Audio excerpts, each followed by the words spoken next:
আসসালামু আলাইকুম সম্মানিত ভিউয়ার্স, কেমন আছেন? আশা করি সবাই ভালো আছেন। আমি মোহাম্মদ মাহবুব হাসান দীপু, দীপু মৎস্য খামারের পক্ষ থেকে। এই যে দেখেন আমাদের প্রজেক্টে আজকে খাবার দিতে আসলাম। সকালে আবহাওয়া যদিও খারাপ ছিল, এখনো আবহাওয়া খারাপ, কিন্তু রোদ রোদ আছে। এই যে দেখেন মোটামুটি রোদ আছে, যার কারণে খাবার দিতে আসলাম। একবেলা খাবার দিয়ে দেব। এই যে দেখেন আমাদের মাছগুলা মাশাল্লাহ দিলে খুব সুন্দর সাইজে আসছে। এই যে রুই মাছগুলা দেখেন, এই যে দেখেন রুই মাছগুলা মাশাল্লাহ খুব সুন্দর সাইজে আসছে। তেলাপিয়াগুলা বর্তমানে 2 কেজি, কোনোগুলা 700 গ্রাম 800 গ্রামও আছে। এগুলা সিপি কোম্পানির মাছ। সবাই বলেন যে কি কোম্পানির মাছ চাষ করি, আমি সবসময় সিপি কোম্পানির মাছ চাষ করি।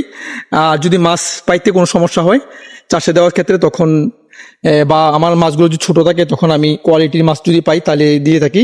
সিপি কোয়ালিটি মোটামুটি ভালোই, ভালো জাতের মাছের দোনোটা কাছাকাছি। তো বর্তমানে বৃষ্টি হওয়ার পর চারদিকে মাছ মারা যাচ্ছে। তো আপনারা যারা মাছ চাষ করেন, আমি বলবো যে উকুননাশকের একটা ডোজ করে দিবেন। তার 3 দিন পরে আরেকটা উকুননাশকের ডোজ করবেন, ডাবল ডোজ করবেন। তাহলে আশা করি আপনাদের মাছ মারাটা বন্ধ হয়ে যাবে। যখন বৃষ্টি হয় চারদিকের ময়লা পানি এবং পরজীবী যে পোকামাকড় এগুলা পুকুরে নামে এবং এগুলা মাছকে আক্রমণ করে।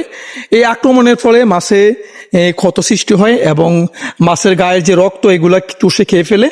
তখন মাছ দুর্বল হয়ে যায় এবং মারা যায়। আর পুকুরে বিকেলবেলা বা সন্ধ্যাবেলায় দেখবেন যে পুকুরে মাছগুলা ছাদ করে একটা সাইড দেয় কিনা। যদি দেখেন যে লেজটা উপরের দিকে দিয়ে ছাদ করে একটা সাইড দেয়, তাহলে বুঝুন যে পুকুরে যে মাছগুলো আছে এই মাছগুলা উকুনে আক্রান্ত, পরজীবী আক্রান্ত। এগুলোকে পরজীবী নাশক ওষুধ দিতে হবে।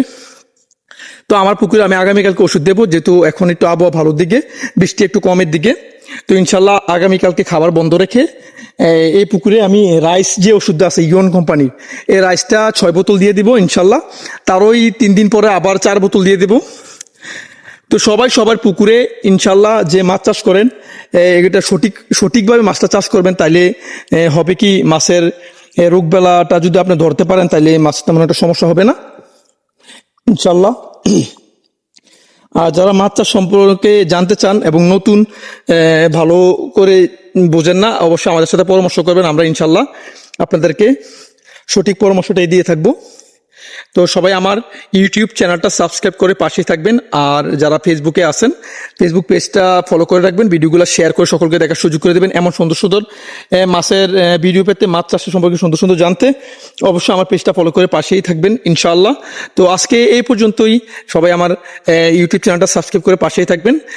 আসসালামু আলাইকুম ওয়া রাহমাতুল্লাহি ওয়া বারাকাতুহু।